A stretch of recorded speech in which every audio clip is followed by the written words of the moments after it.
Again, Mr. Secretary, real quick, I want to hit on teacher evaluations because that's been a topic that obviously has been in the mix legislatively for a while and that we've discussed, maybe held up a little bit more than I would have liked throughout the process, as most education bills seem to get. But I guess now my concern is implementation. If we are able to get the updates to Act 82 into law within the next few months, does that still give the department enough time with a couple tweaks that we might, have to put in? Do you feel comfortable that you could get that implemented for the next school year? We would work with the General Assembly to make sure it's a good, aggressive timeline. If that happens within the next few months, allowing us the end of the school year into the summer to orient superintendents and principals around, and then the data collection, you want to jump into it? Yeah.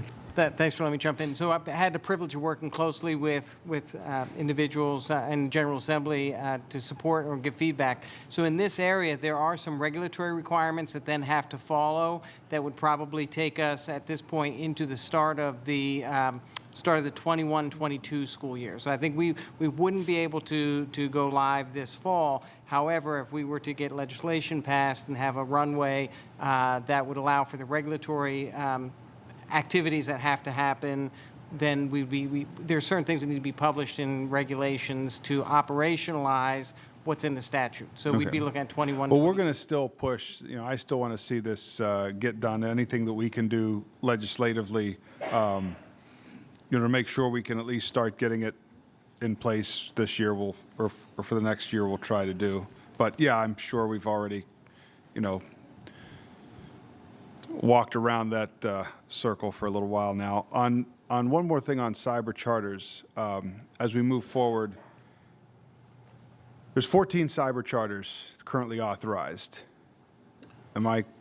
14, yes. Okay. Of those 14, because obviously a brick and mortar charter school has a home school district that or an authorizing school district. Correct. But cybers are authorized by the state. How many of the schools are currently operating with expired contracts? Do you happen to have that information? I can pull it up. Or charter agreements? I want to say I think we finally worked through about 4.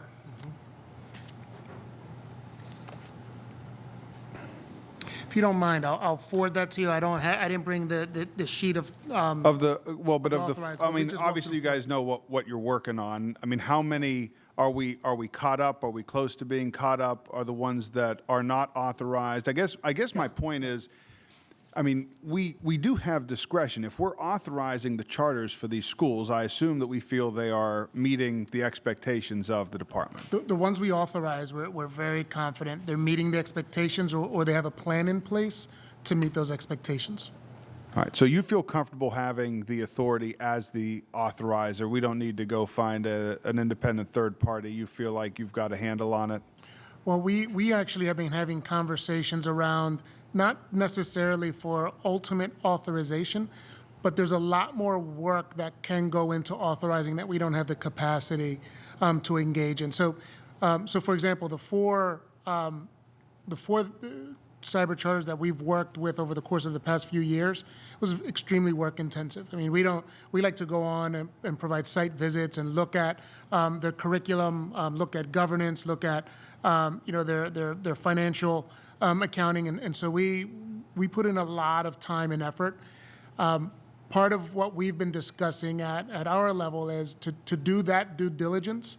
It may be worthwhile for us to look at contracting or find someone else to do the report for us, and then we ultimately make the recommendation. Because I just use the same existing team to go out, drop what they're doing, and then go out and work on authorization of charters. Okay. Thank you, Mr. Chairman. Absolutely.